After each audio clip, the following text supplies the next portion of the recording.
Hello, males, females, and others. How are you? I hope you're doing well. R. Kelly is one of the best-selling R&B artists of his generation, having won 3 Grammys in his career. His hit song "I Believe I Can Fly" is still played today and brings positive memories to millions. In addition, his musical series "Trapped in the Closet" was uniquely powerful and imaginative. And let's not forget his remix to Ignition turned on more than just cars.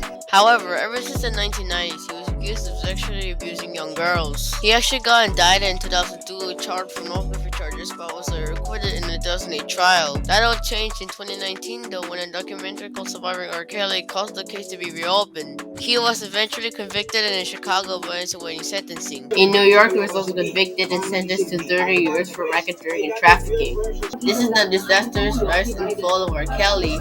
Robert Sylvester Kelly was born on January 8, 1967 on the south side of Chicago. In the late 1980s, he was part of a group called MGM, or Mentally Gifted Men. They quickly gained national attention by winning the $100,000 grand prize on the talent show Big Break. In November 1996, Kelly released perhaps his biggest hit ever, "I Believe I Can Fly." I remember singing it in elementary school and still hear it on the radio stoplights to this very day.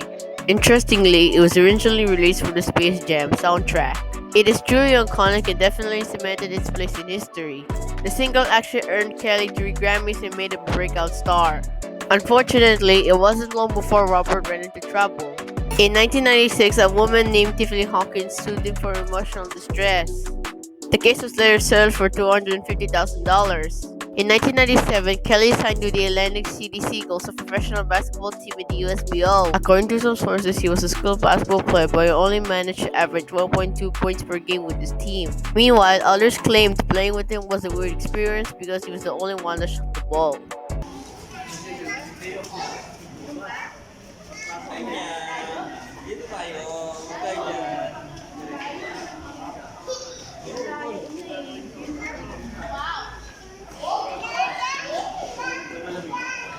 Kaya pa video ko, anak mo. Daming bata. Was he playing with a fucking Fortnite kid? I mean, come on. Anyways, taking a step further into Kukuland, he allegedly forced his girlfriends to watch him play and forbade them to look at anyone else. In 2001, an Internet Epic Records named Tracy Sampson sued him for coercing her into a sexual relationship when she was just 17. She once said, "He often tried to control every aspect of my life, including who I would see and where I would go." The case was later settled out of court for an undisclosed amount. Drama continued in 2002 when he was sued by 2 more women. One claimed he impregnated her, which forced her to get an abortion. The other alleged he videotaped them having sex without their consent. The video is said to have circulated around the internet with the title "R. Kelly XXX. Don't look it up or you're a pedophile." In June 2002, Robert was charged in Illinois for making child abuse videos involving various sexual acts all related to one girl. It turned out an anonymous person sent them a video that was verified as authentic by the FBI. It featured a man thought to be Kelly having sex with a young girl and peeing on her.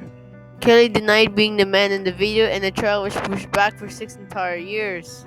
In 2008, the jury ruled that there was insufficient evidence to convict him. And while Robert didn't skip a beat, no pun intended, with regards to his music, he released an entire series, Trapped in the Closet. It was a musical soap opera that featured a cheaty couple that was full of twists, a one-night stand, and ended up revealing an entire web of deceit. It was extremely nuanced and captivated the minds of many listeners. It was rare for a musician to make such detailed stories and cliffhangers. Trapped in the Closet truly proved Robert was a musical genius who was capable of pushing the boundaries of art. Kelly also received critical acclaim after he released the remix to Ignition.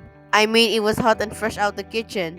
The song peaked at number 2 on the Billboard US chart for 5 weeks. Like "I Believe I Can Fly," it is a memorable piece forever tied with Kelly's name in the fabric of time. It's sometimes still played in clubs around the world. In 2003, Kelly was charged with 12 counts of producing child sexual abuse images, this time in Florida. He was arrested at his holiday home there, but the charges were dropped due to lack of evidence. In 2005, his wife Andrea filed for a restraining order and then divorced because of physical violence.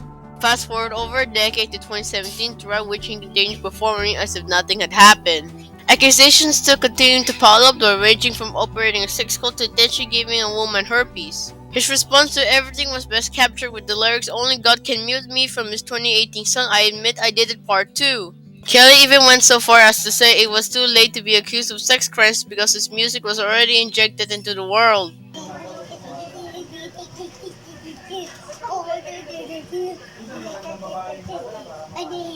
Despite ignoring the law like El Chapo, Kelly's reputation took a big hit. Many people believed he was guilty because so many different women had come forward against him. And while there was also the Aaliyah story. You see, in 1992, Kelly was introduced to his manager's niece Aaliyah when she was only 12 years old.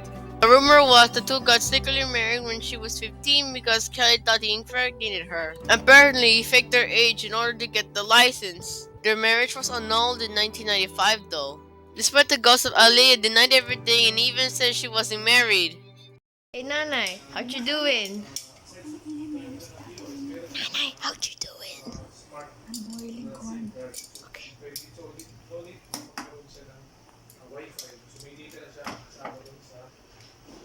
It dissolves all the water.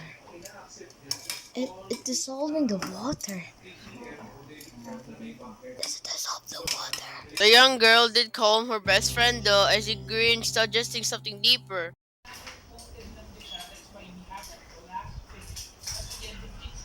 Anybody? Anybody? Anybody? Sadly, on August 25, 2001, LA was killed in a plane crash along with 8 other people. And well, when she died, so did the rumors about her concerning relationship with R. Kelly. It seemed people didn't want to disrespect her memory by burning it up. However, everything changed in 2019 when a 6-part Lifetime documentary surviving R. Kelly was released. It featured an in-depth look at all the atrocities he committed but got away with it. As a result, public outcry against him reached ever before seen heights. So much so, he was actually dropped by his record label. All of his US and New Zealand concerts were also cancelled. The situation then degraded like chicken vindaloo in the desert when celebrity lawyer Michael Avenatti claimed he obtained a video showing Kelly having sex with a 14-year-old girl. As a result of the mounting evidence against him, he was charged with 10 counts of aggravated criminal sexual abuse in Illinois. Robert pleaded not guilty and tried to save face in a disastrous interview with Gayle King on CBS. Hey, hey guys, there's that thing on air, and today come on the white wall, so closer me to my face, and then go ahead and stand up, cameraman, and then you'll test every time you wait. So he then had a mental breakdown, claimed to be fighting for his life. And then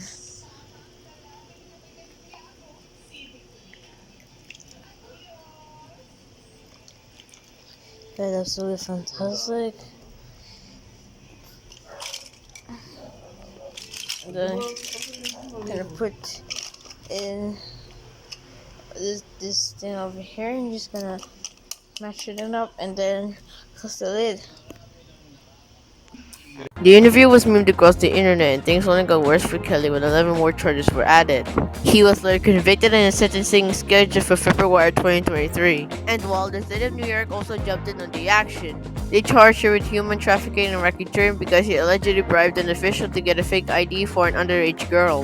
The racketeering charge is widely believed to be related to Aaliyah, but the victim's name is shielded for privacy reasons. During the hearing, when Kelly's lawyer was asked if he was going to deny his client had sex with Aaliyah when she was underage, he decided and responded no. Kelly's own lawyer basically admitted all the rumors about him and Aaliyah were true. Unsurprisingly, he was convicted in New York and sentenced to 30 years in jail. As of today, Kelly is in a Chicago jail awaiting his sentencing. He was even attacked by another inmate but was denied bail despite his pleas. Ultimately, Kelly gained prominence as one of the most influential R&B artists of his generation. He won 3 Grammys, performed on SNL, and was in the closing ceremony for the 2002 Winter Olympics. He had raw talent and produced incredible music like I Believe I Can Fly, his remakes to Ignition, and the Trapped in the Closet series. His work was honestly phenomenal. However, it's clear that as a person, he's deeply disturbed.